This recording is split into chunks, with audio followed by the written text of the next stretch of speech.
Good afternoon, buenas tardes, bienvenidos a ¿Qué pasa, Mujer? Welcome to ¿Qué pasa, Mujer?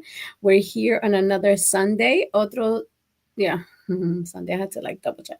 Estamos aquí otro domingo con ustedes y es nuestro placer, it's our pleasure, traer toda la información que traemos, all the information that we bring to you guys.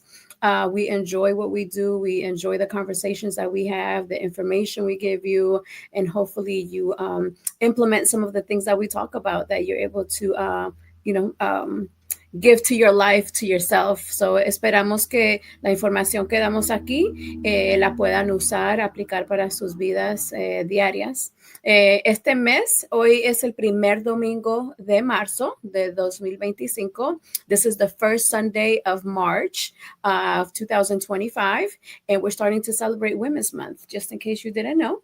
Estamos en el mes de la mujer. Hoy es el primer domingo del mes, entonces vamos a celebrar las mujeres todo el mes. Y no solamente es el mes de las mujeres, pero también es mi cumpleaños. Entonces, como un double whammy, doble celebración. Estamos celebrando no solamente el mes de la mujer, pero también mi cumpleaños cae en marzo también. So, es un mes muy divertido, excited.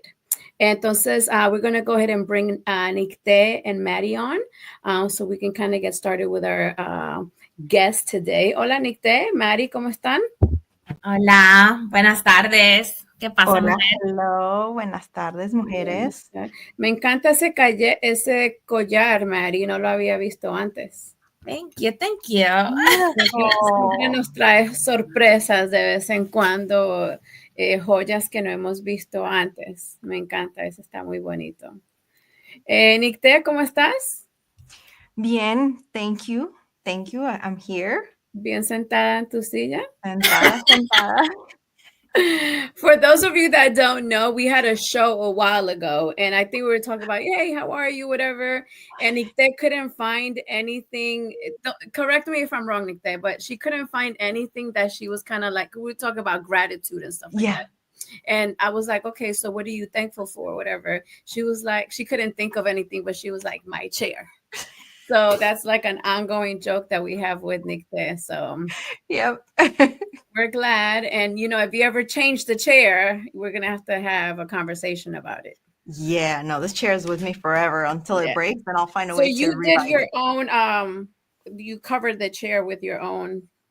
Right? Yeah, con un zarape. I got like the zarape, and then I covered it and I sewed it, which was so hard to do. So it looks nice in the back as well. It's not like paper clipped. Like I can turn around and y'all can kind of see my little no, it looks good. It looks good. I think I would have put like rubber bands or stapled it or something because I'm not crafty. No, Viviana would have had zip ties. All right. I'll be like, oh, I would have called my mom on it. Oh my goodness. Okay. And how about you, Maddie? With your life? Okay.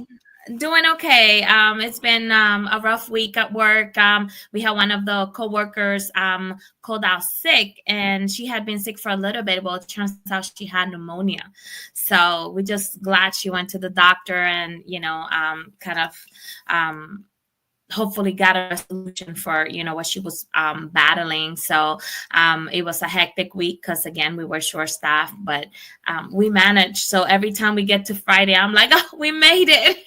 One more week. So, yes. So for me, I don't know, just it went by really quick, to be honest with you. So I can't pinpoint one particular thing. But I just came from basketball because, you know, my kids play basketball. So we just had a basketball since Friday, Saturday, and Sunday. So it's full of energy, I would say, especially here in the area where I'm in. There's a lot of basketball here. We have an organization called Boo Williams, and a lot of people from throughout the country come here to compete when they have certain tournaments. So I remember a couple of years ago, the town that I live in, they started to build, more hotels, a little bit more entertainment, and it was all because of the complex that was gonna be built here. It's called the Boo Williams Complex, and so there's basketball tournaments happening very often. And so today's tournament, just people were coming from everywhere: New York, Maryland, North Carolina, just from everywhere. So very, very competitive, because you get to see talent throughout the United States. So it's pretty good. My son Joel, my youngest one, he plays for one of the Boo Williams team. So it's an elite team. And we lost the last game, but we won three out of the 4 games. So unfortunately we lost, but progress, because sometimes, and I think I see life sometimes like that, where at times we something is happening and you're working for something, right? So like, had we won, we would have had a game. I always say we as if I'm playing, but we would have gone to like California had we won the last game. And then they paid for everything, I believe. So but we didn't make it to that last game, but there's still like lessons learned, and it's still a good game, because it was a very competitive game. And last time we lost by like 20 or 30 points to that same team. This time we lost by 15, but the last maybe 7 minutes, because prior to that we were pretty much around the same score. So I say that because I think life is that way sometimes. We have this end game thought of what it looks like, but then takes a turn in another direction. This particular weekend, yesterday too, I had a new project that I'm doing with the city, and I kind of do this is what's going to happen, from 9 to 12, but then we have to tweak it. And I think sometimes you have to prepare for the anxiety that might potentially come. But I think if you kind of troubleshoot it, that anxiety won't be so much. Like we should expect that things are not going to go the way that we expect them to go sometimes. So I think that's my lesson to myself this week as I enter the new week. So that's what I think. What about, did you say something, Nick, about your week, or solo que estabas bien con la silla? Oh, I think, yeah, I was happily in my chair, but I love what you said, because it really resonated. And it's so interesting that you were tying lessons from basketball to life, because I literally had a conversation with my dad this past week about life, and he made a really good anécdota or comparison about how sometimes in life you feel like you're on the sidelines waiting for your moment. And he's like, and that is okay. You're going to be waiting for that moment, but you're prepared. You're learning, you're growing, you're studying. And then when it's the time when they tag you in and you are ready, you're kind of like, you come up with this all energy. So it was really cool to hear you say that, because I was like, oh my gosh, I just had a similar conversation with my dad the other day. And it's so true that I think we have these highs and lows, and we want to go, go, go, go, go. And sometimes when we're in that moment and we're pushing, then we need that time to tag team someone else and just rest so that we can recover. And kind of like that nice learning to see it in a cycle, I think is a really beautiful thing. I think I'm just in the cycle of I'm tired, but it's okay. I think it's that nice giving yourself that rest to kind of prepare for when you have that tag team, te toca, you got to go and echarle furia, and being thankful for the opportunities that come, and not putting so much stress on yourself or so much pressure on yourself. Because I love what you were saying, Viviana, and just kind of going through the emotions of what can happen, so that you are more prepared of whatever may be that comes. And I think that's a really great insight. So, yeah. Yeah. And I think you have to tell yourself, right? Like, I'm putting this itinerary together. This is what's going to happen from 9 to 10, 10, 11. But you have to like I had to verbally say this out loud. Like, I know it's not going to happen like this, or, with my assistant, like I wrote this up, but if we tweak it, we tweak it, So I think to actually hear it makes a difference as well. because it kind of like puts you in check of things can go wrong. Mm-hmm. And like, for example, and like you were saying, Nick, they just having that the growth mindset, right? Like even like for my son, like they lost, and I'm sure he wanted to win just like we wanted him to win, but you still have to process whatever just happened, and it's okay to be exploring whatever those feelings feel like of failing, right? Because it looks like a failure, but then to be able to say, okay, so let me get home, eat, take a shower, you know what I'm saying? And then you kind of go back to life, right? And then you think about those moments of, what could I have done different? Because sometimes with basketball and with life, right, we play life by ourselves, but sometimes it's better to do it with somebody else. So it's like, even with marketing, right, it's better if you and I partner up and we do a program together, because we're both promoting the program, versus if I do a program by myself. So it's the efforts of the team. And sometimes you have some of these basketball players are just hogging the ball and they never pass the ball, or they sometimes pass the ball. But when you see the dynamics, and one of the coaches was talking about that this weekend, if you just like play your role and just follow the plan, like it will work out. You don't have to be on the limelight all the time. And it's like that with business, right? Or our personal life.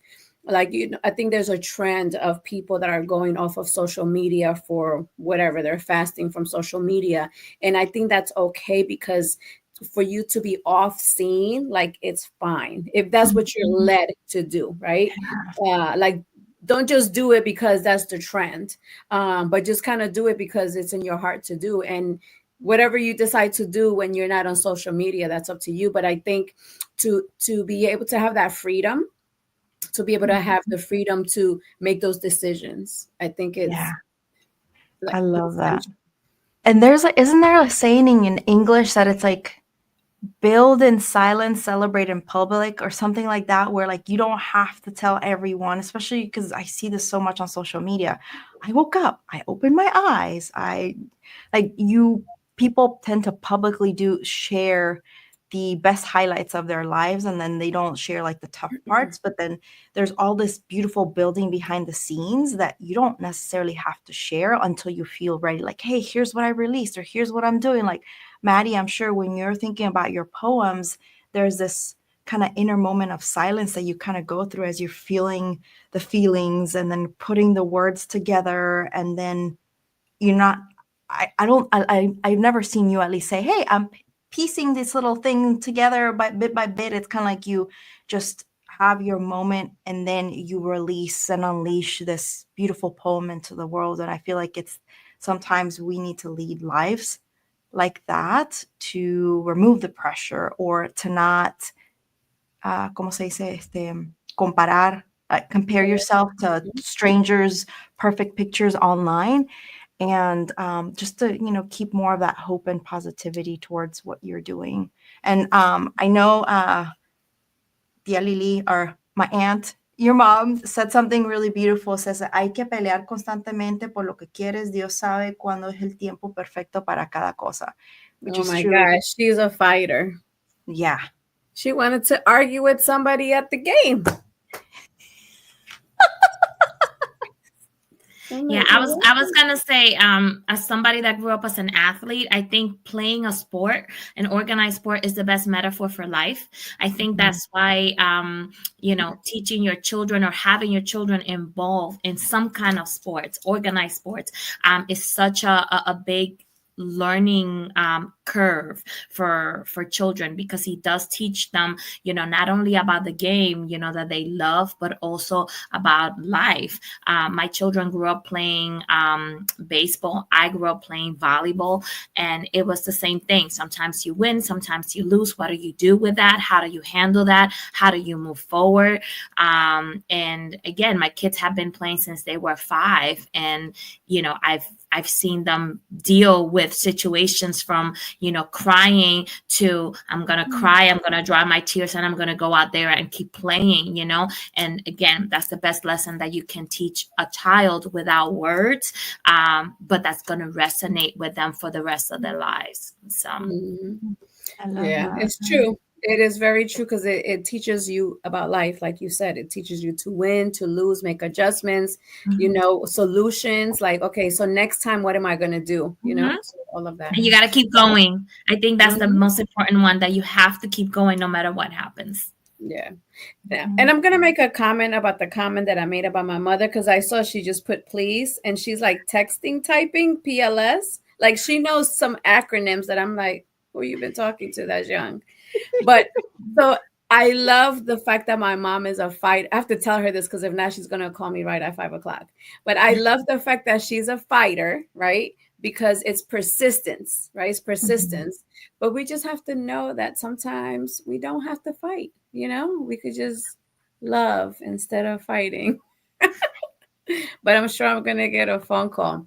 But today, I hope you guys heard me, but today is the first Sunday of March and we're celebrating Women's Month. So we're celebrating all of us and all the women that are in our lives.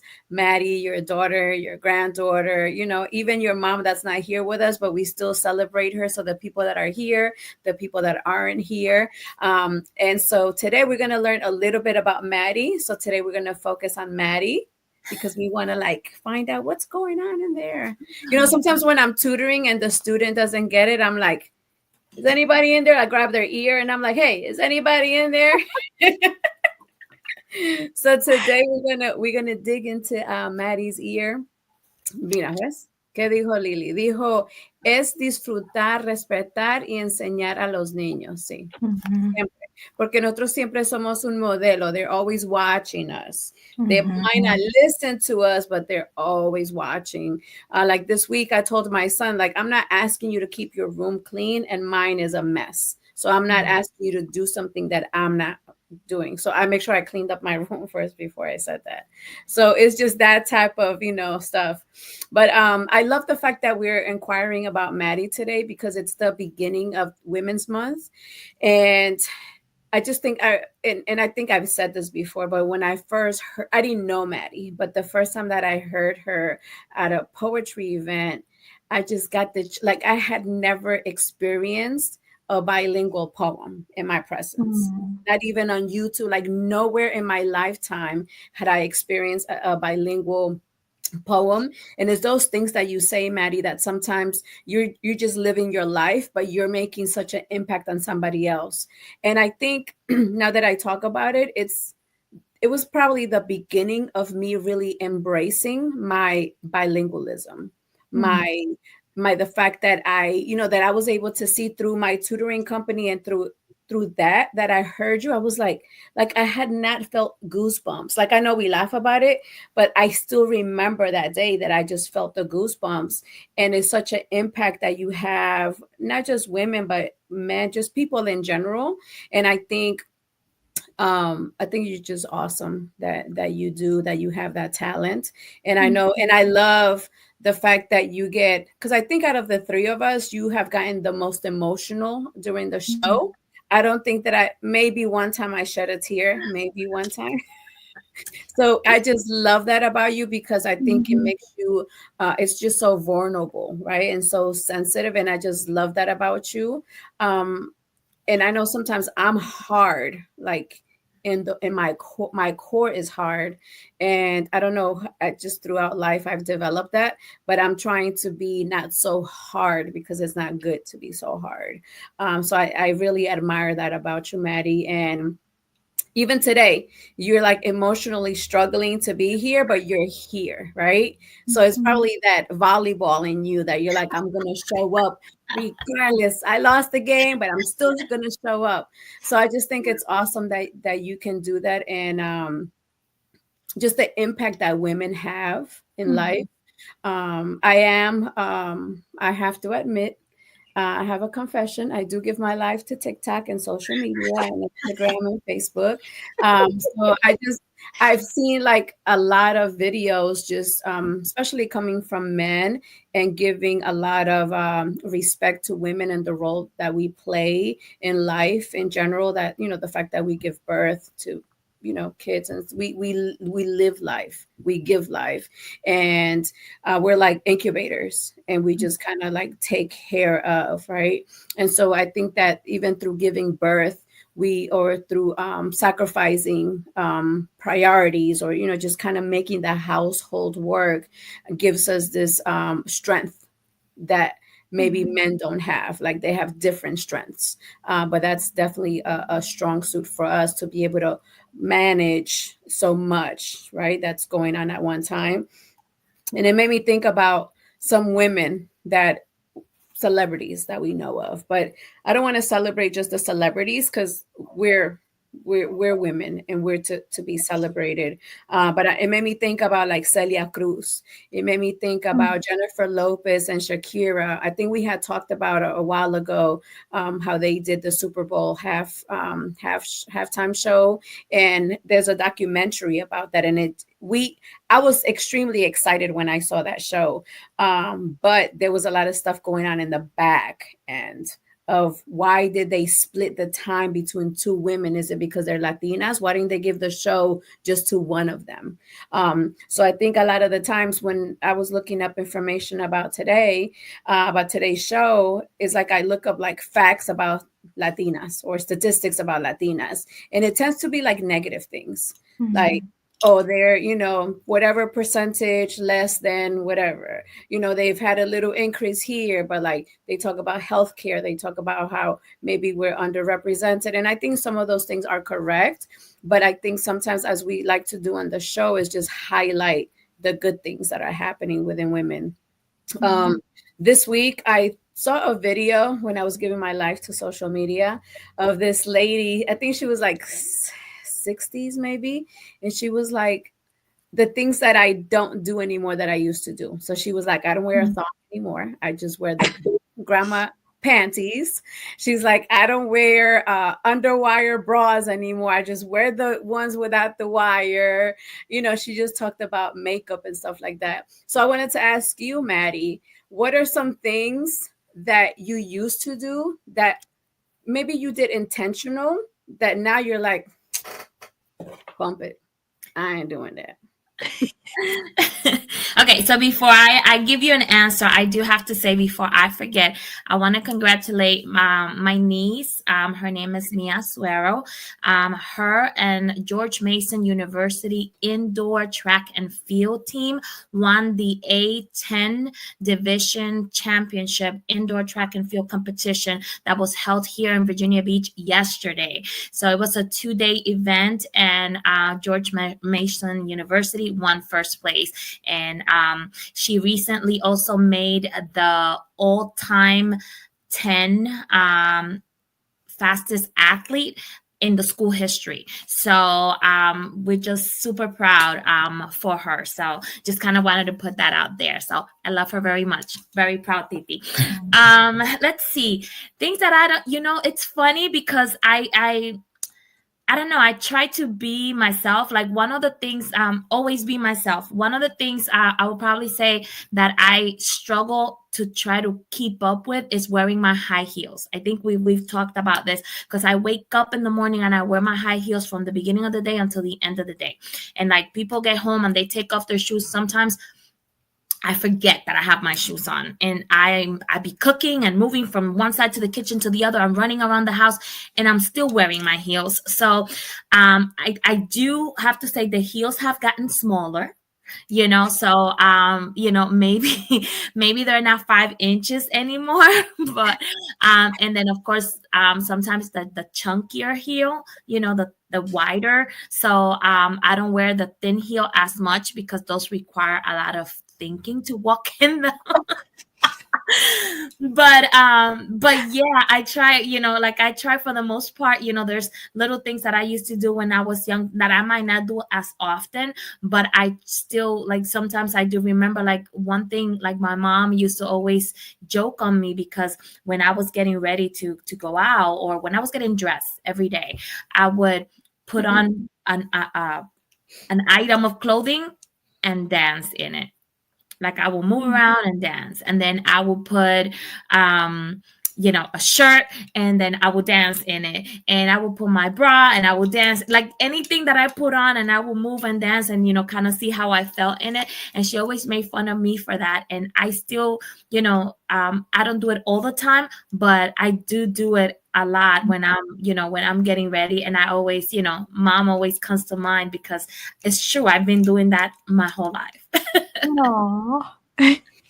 So you must have, like, are you dedicated to a particular brand of shoe? Because I want to know what type of shoe you're wearing to be able to like last the entire day and then get home and you're still comfortable enough. Or like, are you taking like a pill or something, like a pain reducer? Like, how do you do that? O costumbre? It was funny. One client came in, and we took care of business and whatever. And when she was leaving, I shook her hand, and she goes, "Now, I just want to know, how do you last all day with those shoes?" That's the same thing you're asking me.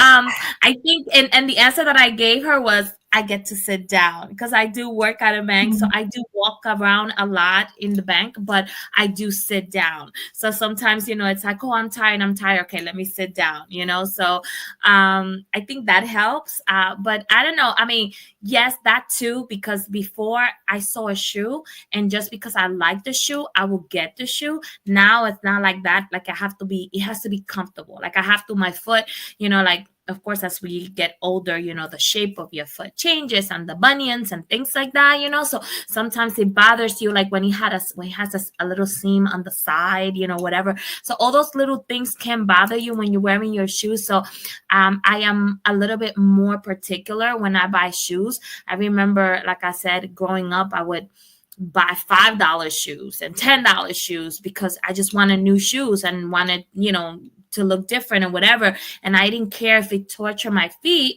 I would wing it because I wanted to look good. And now it's not so much about that. So the shoe has to be comfortable. I don't splurge in shoes. Like you would never catch me paying $200 for a pair of shoes. I'm sorry, I can't do that.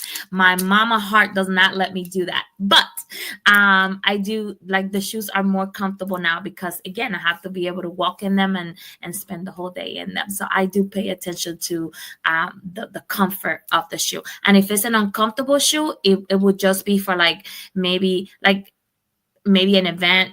If I'm going to be sitting down, if I'm going to a concert, or I'm going to watch a movie or something like that, or maybe I can take off my shoe while I'm sitting down for that type of thing. But yeah, I wouldn't put a shoe that would torture me all day to wear all day. No, I can't do that no more. So I have noticed, like, if I'm wearing heels and then I take them off, let's say I'm sitting at my desk and I take them off and then put them back on, I think the key is to just keep them on, right?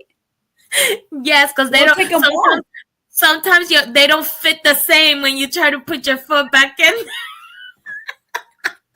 It's literally, it's kind of like when you're eating and you unbutton your pants and then you try to button them back up and then they don't fit. It's the same feeling. Yeah, just keep it tight the whole day. Like, si te agarra así, just hold it like that the whole day. I thought about that. Breathe slow. Oh my goodness, that's crazy. Okay, so that was my Nikta. Do you have a question? Because that was my shoe question. I'm just the visuals that y'all are giving me as you're describing all this. So thank you for sharing your tip on shoes. I stopped wearing heels a long time because my knees just were not handling it. So praise you, Maddie, for figuring out the hack to wear them as long. I will wear a few, but luego llego y me matan los pies. Like I'm definitely feel that tiredness. But one of the things that I love about you is that you wear your heart on your sleeves, and you are an empath. You feel people's hardships, and you are able to show up when there's a lot of stuff going on. So I love how you do that. Is there anything that you do? And I think it kind of maybe ties into your volleyball again, but like to encourage other women who are encountering hardships or, feeling the weight on their shoulders, what advice do you give them to just pick yourself up and keep going and show up and looking great like you are, still bringing the energy and the light and the smiles? I know that's not easy to do, but I think sometimes that's a gift that you are given when you can be energetic and that light. So is there anything you would suggest or any positive, encouraging advice that you would give to any woman out there that feels that they're less or that feels that darkness, to bring that vibrant light that you bring? Well, the first thing I would say is take care of your teeth. No, I'm just kidding. I always say that because I'm like, for me, whenever I'm nervous, whenever I'm upset, like, and I don't know what to do, I always smile. So, I guess I'm going to do that until I have teeth or I find a really good, denture surgeon that can put teeth in there. You're going to buy the teeth if you don't. If your hell teeth yeah. don't I'm going to splurge on those teeth.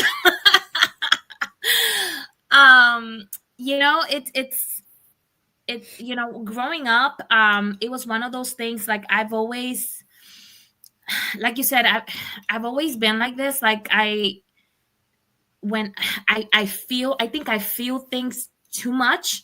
And like I always cry. I'm just a huge crybaby. Whenever I'm frustrated, I cry. When I'm angry, I cry. When I'm sad, I cry. When I'm happy, I cry. So, it's like it's just something that happens. It's how I don't know if it's my coping mechanism, but it's just like a part of who I am. And I know growing up it was frustrating because I just felt like such a crybaby, and I felt like that was such a terrible thing. But again, as you get older and you mature, you learn to accept yourself, the way that you are, or the things about yourself that you cannot change. And that was something that I always fought. And it's just so crazy that we're having all these conversations, because yesterday I had a writing session with my team and we were talking about that, and they were like, no, like nobody can, when you're delivering a sad poem, it's not about crying during the poem, because you can have fake tears and it might not have the same effect that when you're delivering the poem and it's genuinely coming out of you, and then the tears are coming out of you. It's a different feeling, to cry on cue than to cry and not expect it and still be able to push through your poem, and that happens to me a lot because of the way that I write, because everything that I write is so personal, is so heartfelt. So I guess to answer your question, it's like accepting who you are, not being apologetic for who you are. This is how I'm feeling. And if I want to cry, I'm going to cry. I have learned to cry and dry my tears and just keep going. Sometimes, you can either, like they say so many times, it's not what you do when you fall down, but how you get up and keep going. And I've learned that too much. And sometimes we feel we go through things and it's like, it's the end of the world. Like, this is my rock bottom. And then you're like, you know what? I can get up from this one. And it has happened so many times that, it's like, that's it. This is it. This is the worst that could ever happen to me. And then you just keep going. I remember I always used to say, like, I don't know how I'm going to go on living without my mother. That was like the one thing that I've always told myself. It's like, how am I going to find like the strength to keep going? And I'm here. So, it's like, it's you just go through life and you realize that, you're still here and you have one more day, and maybe you cannot change what happened, but you can change, you can make a difference in what's coming. You can change the outcome. If you're feeling like this, you can either stay like this, or you just, can find something else or another reason to smile again, So I guess I've learned that with age, with maturity, and you just kind of learn to move forward. I love that. That was so beautiful, Maddie, and thank you for sharing that. I think so much of your words really resonated in the sense of loving and accepting yourself. I don't think we do that enough. And especially as women, we put so much pressure, and pressure that sometimes people don't tell us. It's us putting that pressure on ourselves, and learning to, think about, like, would you tell your friend to do that? No, then why are you doing it for yourself? And just honoring that. And I think what is so beautiful too about, you kind of answered one of the other questions that I had, when you are writing such heartfelt poems, because there's been times when you just feel the poem, we feel the poem, and we can see the emotion coming from you, and you were still able to read and say your entire poem, even though you have tears in la cara, in your face, and your voice, like, I don't know how you do it, but your voice doesn't shake. You're still there, but you're still feeling it, and it's so powerful. And I just love that you can ride the emotion and embrace that and still shine, because I know when I've gotten emotional things, I'm like, and you feel like the bola here, and you just forget how to talk, and you get caught on the emotions, and you just ride the emotion, which I think is so beautiful to be able to do. And that shows the level of strength that you have, and showing who you are, but also honoring that and not hiding. And I think sometimes maybe that feeling that most people feel of that lockup is like, oh, I'm showing myself, I'm showing that vulnerability that people think of when it's crying. So I just love that you're able to, again, I see it like visually, like riding the emotions, like Maddie surfing the waves of emotion, and she's still saying her, she could be going through this huge wave of like everything going, behind her, but she's still there saying her poem as she's riding the wave. And I think it's such a beautiful way to approach life. And I hope that whoever's listening gets some really great inspiration from that. And the younger that you're able to embrace this, I think the stronger you'll be as you age like fine wine, and as you get older. So thank you, Maddie. I appreciate that. Yeah, I love it. So, Maddie, I'm going to say a list of names, and then I want you to just tell me what you feel after you hear all these names. Sonia Sotomayor, Jennifer Lopez, Eva Longoria, Selena, Salma Hayek, Celia Cruz, Gloria Estefan, Sofia Vergara, Shakira, and I think you like this poet, Elizabeth Acevedo, Nicte Cuevas, Maddie Garcia, and Viviana Andrade. Tell me, what do you feel? Oh my God, that's so many. I'm like thinking of words, and then you kept saying another name, and then another name, and then and I'm like, wait, I'm still stuck on the first word. Ooh, fight, pride, beauty, representation, how can I put it? What else? Health, perseverance, mothering, colors, drive, determination. What else? Ooh, music, culture, sabor, azúcar. What else? Example. I said pride already. I don't know. I need a dictionary now so I can find more words. Can I Google synonyms? No Google. That was an awesome list. It's so funny that you gave me, that list, because is it 3 years already? I think I'm going on 3 years. I can't even remember anymore. But 3 years ago, I released my book, A Vision of She. And when I did my book release event, I wanted to have women that were inspiring to me. And, half of the women that you mentioned on that list, so I did a bouquet of flowers on each table, and then I put a picture of a woman that was meaningful to me.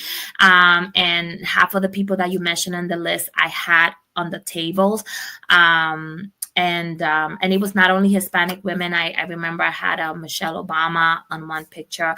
I had Malala also on another table. So I mean, there were, you know, just a bunch and range of ages and different women that were just inspiring, because that's, you know, when I wrote my book, that's kind of what I was thinking about, you know, women being inspired. So but yeah, that was an amazing list.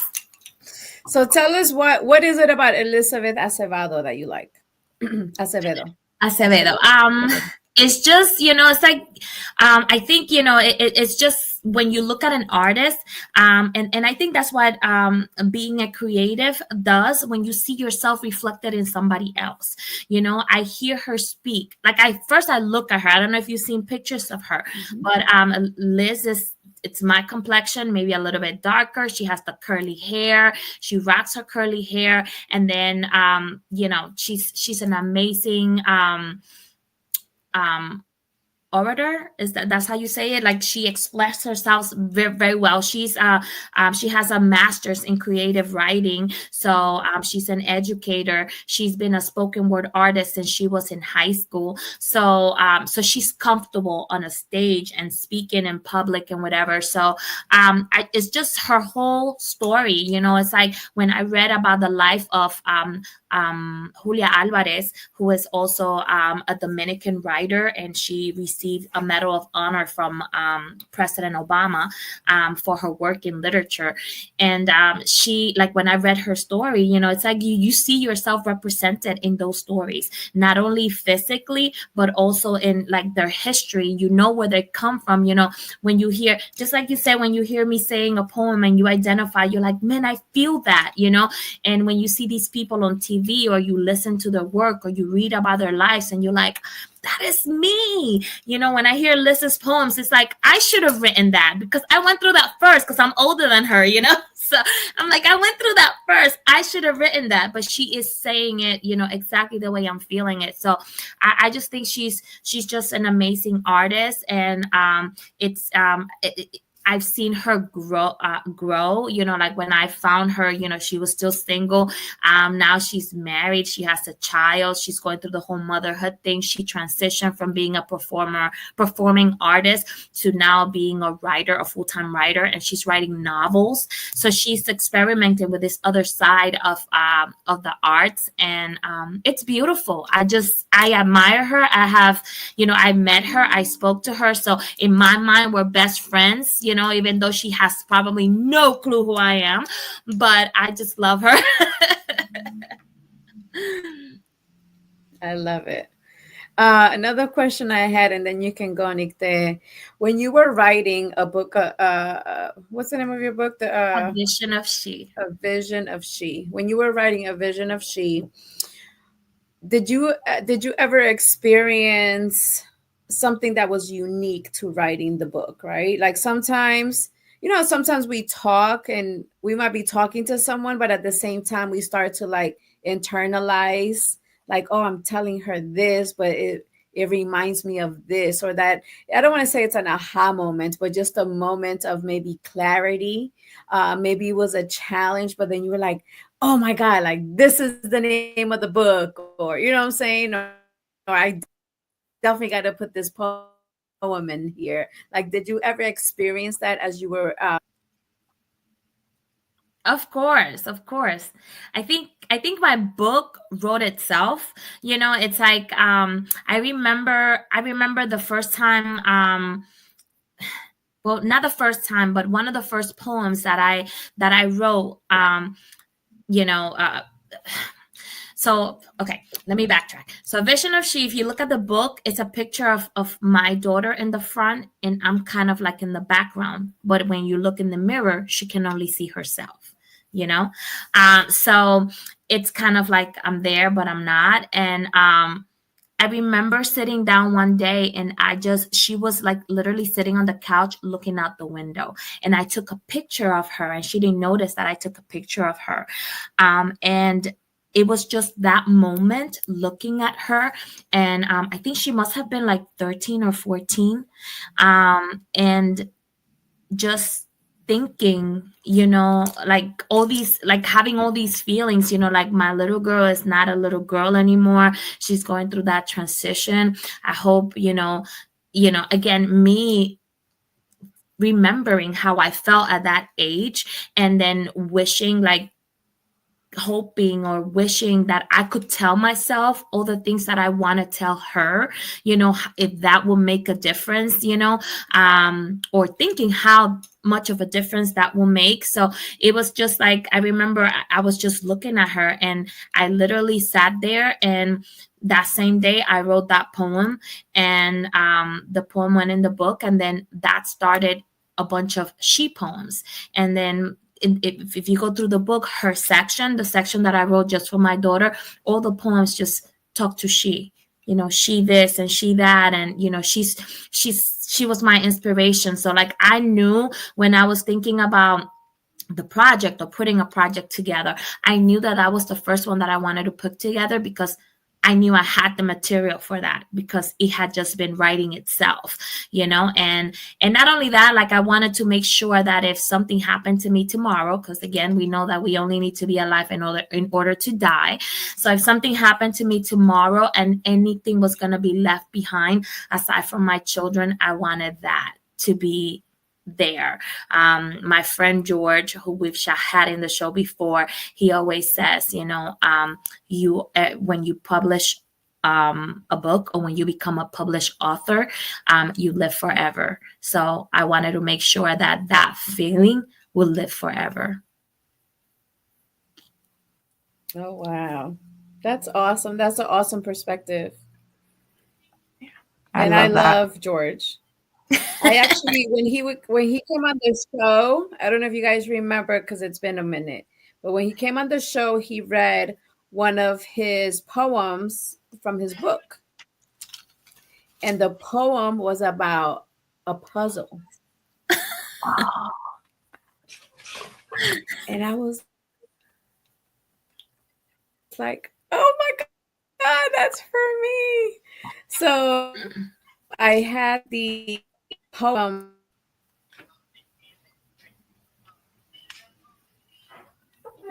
Oh, shoot. Oh, are you back? I think you're back. You froze. Sorry. I don't know if I was breaking up. But I had the poem blown up, and am I back? You're back. Okay. You're back. Did you hear what I said or no? That you blew up the poem. Yes, I blew up the poem and I framed it, and it's in my office. Like, I see it every day. That was such an incredible moment for me. I don't know if he knows that, so I'm going to share that with him. Well, he knows that I blew it up because he autographed it for me. Oh, wow. Yeah, so I blew it up, and I blew up 2 of them so I could have a backup just in case. But I framed it, and it's in my office. So he knows I blew it up because he autographed it for me. Oh, that's beautiful. Yeah, for sure. Awesome. We wanted to say hello to Mildred Rodriguez y también a Enrique. Enrique, I think you were thinking about us every day, because this morning I was like, I need to hit up Enrique, because last time Enrique was on the show, Maddie and I were not on the show. It was just Nicte and Enrique. So I feel extra disconnected from him because I haven't seen him. I see him on LinkedIn all the time, but I haven't experienced, his presence in a while. So we're going to bring him on soon as well. I'm serious. I was going to text him this morning. So, Mark said, oh, he knows now. I guess he's talking about George. The whole world knows. That's right. I don't know if you guys know, but Que Pasa, Mujer, we're watched on our channel is called Pot TV, and our show is seen through Roku, and Roku is also seen internationally. So even though you see us on Sundays at 4 o'clock Eastern Standard Time, throughout the week, our show is seen in other platforms as well. And we're seen in other countries as well. So we're famous. And in addition to that, Latinos contribute $3.4 trillion to the economy. Didn't it go up to 5? Nicte? Is it Sorry, I have my 3.5? little 3.5 trillion here. 3.5. She has to Hola. point. She has to point with her. Yeah, papi say 3.5 trillion. 3.5 trillion. Yes. Well, my hands were too slippery on this snack. Okay, Oh, I love it. I love fruit snacks. sorry. Did the number go up, Nicte? I think it's at 3.5 now. 3.5? Okay. From like the latest stats, but I am assuming it might be going up Okay. sooner. 3.3, 3.4, 3.5, you know. We're in the trillions. Yeah, wait until we do our taxes, you know? And We that will number know. is gonna go up even more because we're making that money and spending it, baby. Crazy. Oh my good. So I had one question. I mean, this has been all great. There is something that I've always heard when it comes to like creativity, and I wonder if this happens to you, Maddie. And as you were talking about earlier, how sometimes you feel seen when someone else wrote something that I was like, oh, I should have written it. Do you ever get this feeling that, because I think you've said sometimes in another show or past shows where you'll get ideas randomly or you kind of write them down.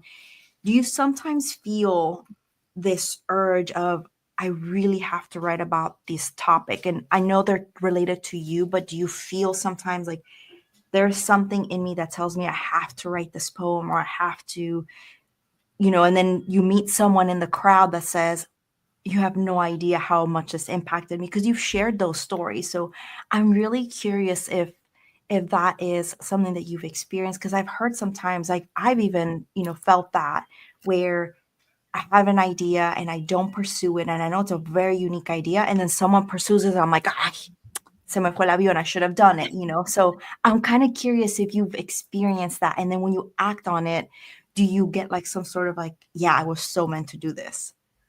All the time.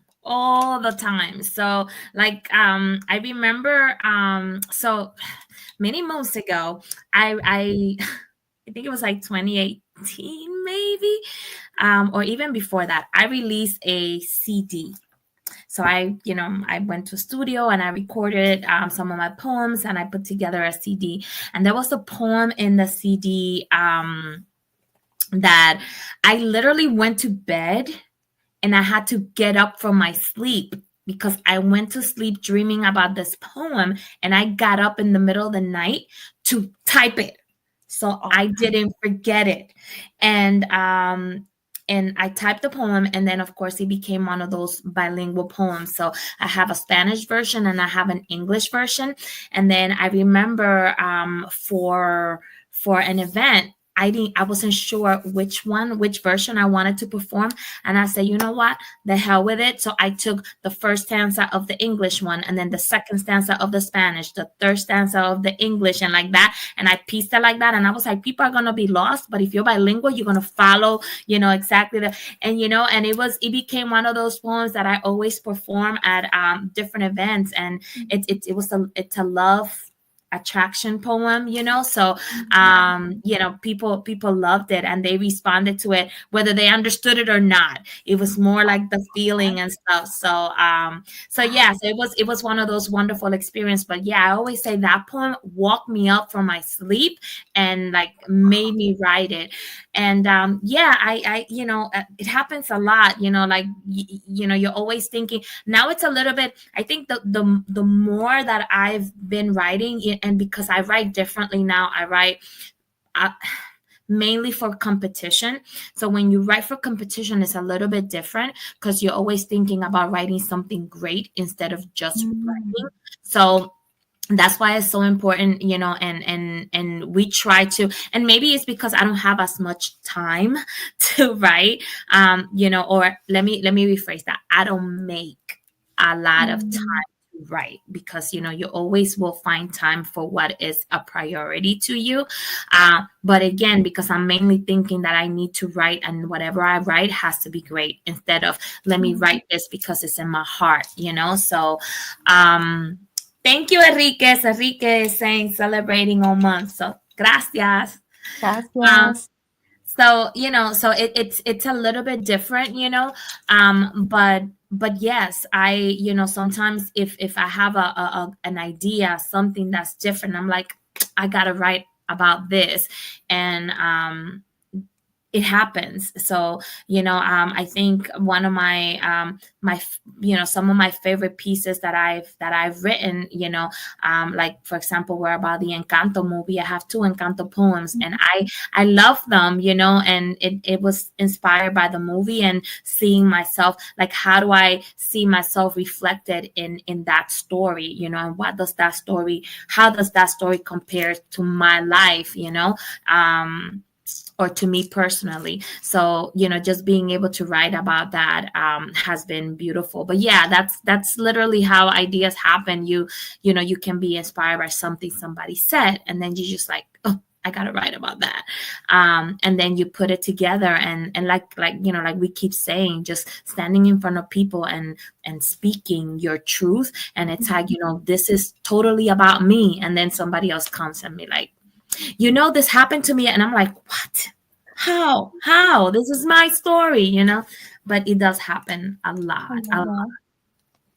I was Thank just you. thinking that it's probably not fair when Maddie gets into an argument with someone because she has this extensive vocabulary. Pobrecito tu esposo. I don't. I always tell everybody, don't make me mad because you might end up in a poem. So I'm a Taylor Swift, and then. So do you have a poem like that's low key about all the stuff your husband put you through? Oh, he says all the time that he doesn't like going to my shows because he's like, she'll do a poem to the a-hole that hurt me, and then he's like, I look around and I'll be like, yes, I'm the a-hole, So he says, of course I don't do that, but that's what he thinks that I do, with poems. So he's like, I'm never going to your shows. I'm sure you could do like a VIP poem just for him, on a day that he really gets you upset. And he's like VIP because it's just him. It's like a private event. Listen, I tell him every time I write a poem, I just to get his reaction, because sometimes, like when you are creative, if you talk to somebody that doesn't particularly like what you do, but you can grab their attention, or they can tell you something good about what you wrote, you got something in your hands. So I always, every time I finish writing something, I'm like, you want to hear my new poem? And he's like, no. And I say it anyway. So, he's like, are you done? Like, most of the time it's like, are you done? And then, he will end up saying whatever, or don't say anything. But if I know he listens throughout the whole thing, I'm like, okay, I'm good. Because he didn't talk in between or turn on the TV in between my poem or whatever. That means he's listening. So that's a good thing. So that's good. That's good that you have that type of feedback. Mm-hmm. That's funny. That's awesome. Well, thank you, Maddie, for everything that you shared with us today. We enjoyed to listen to your heart and your advice about the shoes, even though you didn't get to tell us to see if you wear thongs still or not, or the wire in the bra or not. Listen, maybe this is. Let me tell you, I will say it. I'll put it out there because everybody that knows me, like all my, friends, and because I always said it. The only reason I wear a bra is because, my girls are looking down. That's the only reason why I wear. But if I had like little boobs and they were perky, I would never wear a bra. The only reason why I wear underwear is the same thing. But every time I can get away without anything, believe me, I will. So that's just me. Like underwear they will go broke. Victoria's Secret will be broke if I had a Barbie body, because I would never go in there for no reason. I ditto that. I don't know if Nikki feels free enough to speak about that, but I ditto. I totally feel you on that. But thank you. It was amazing. Thank you for the laughs. I love to end and start my week with a laugh with you ladies. But we're ready for your poem. Oh God, I gotta do a poem now. First, I just want to say thank you. I was hesitant to come on the show today, and I was ready to spend the whole show crying, and I laughed a lot. And yes, I was in a dark space right before the show, and this, it's like milk does the body good. This show did my body good, so I appreciate you for that, both of you. I love you very much, and I am thankful to have you both in my life. So the 5th of this month is going to be 3 years that I lost my mom. And I just been thinking a lot about it. And I've done this poem before, but it's what I have in my heart. And I just want to honor her. And hopefully I can remember the poem and I can get to the poem. But I always knew she was my peace. She once told me that her heartbeat must have been the sweetest lullaby, because for the first 6 months inside her belly, my growing little body refused to move. Bell's palsy, how one side of her face deformed, the doctor's suggestion for her to abort, the alarms in her body went off, and her sweet lullaby turned into this heavy metal song, shocking me into motion. That immediately let me know that she would protect me at all costs, that no one could ever break our bond. I look in the mirror. And physically, I look nothing like her. But I saw everything I wanted to be like in her. I remember watching her get all dolled up. Like Cinderella getting ready for the ball, no glass slipper needed. She was already my queen. But I also remember when it was time for her to go dance it off, I would wrap my 4-year-old little body around her leg, and I would not let go. And that's because we were 2 peas in a pot. I swear. There was magic in her hands. She could make a full meal from a can, make anything frozen feel like fresh from the March. Julia Childs was no match for my mom. She could make something out of nothing with ease. That familiar magic radiating from her fingertips. She made a difference in all the lives she touched. She was amazing. She went across the ocean and made a foreign land her home, carrying 11 siblings, her mom and her dad. She gave everyone a fresh start. The ancestors' prayers is what must have kept her upright. Screwed by vibranium, her bones were fortified by the struggle and the hope that there must be something better out there for all of us. She showed me what a lady needs to be like, but also where to hide the knife, so when it is time to fight for your life, you are ready to leave your mark. And she did that. Diabetes, kidney failure, or broken back, like a Dominican ninja swinging the machete in her hands, she was resilience personified. She taught me what she thought I might need to make it through life, but she forgot the part on what to do after she died. March 5th, 2022. Our pod became too big for just me, too much room for chaos, drowning in this grief. She left me, and she was supposed to be my peace. But she left me with a million stories to tell, each one a lesson from beginning to end. She pulled me from my own personal hell, and she got me out of the hands of the devil himself. And today I am standing here because she loved me, and she prayed me to health.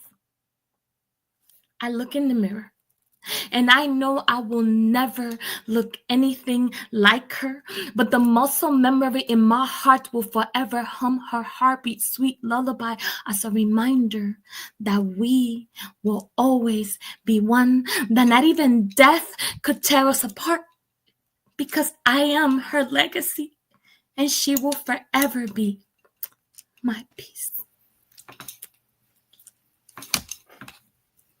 Thank you, Maddie. Thank you, You me sacaste las lágrimas. That was beautiful from the heart and the soul. Your mom sounded like an incredible woman, and I think it's so beautiful how you honor her with your presence, your words, and thank you so much for sharing that. Mm-hmm. Thank you, Maddie. I appreciate it.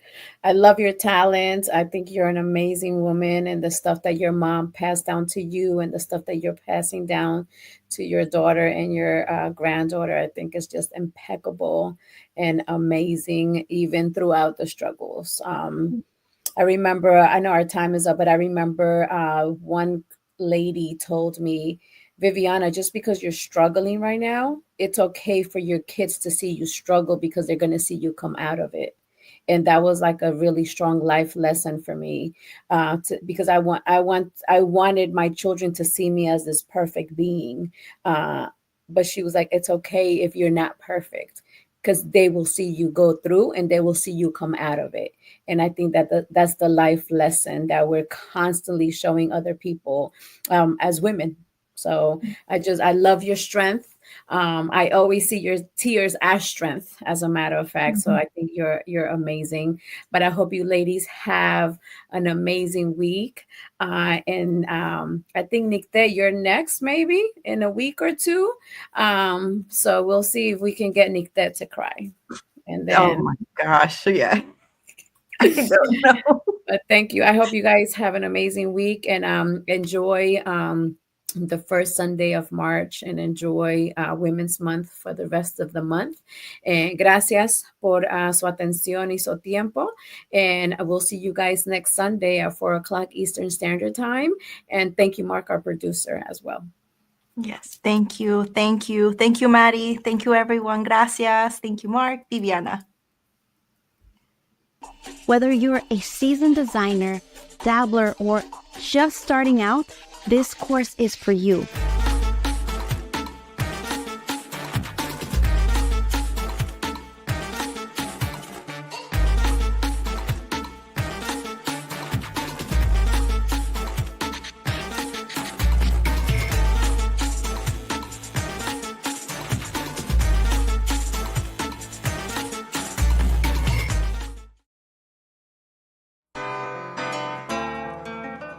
Are just so impressed with them. Like I said, we've been with them for years. I will recommend and refer anyone to them.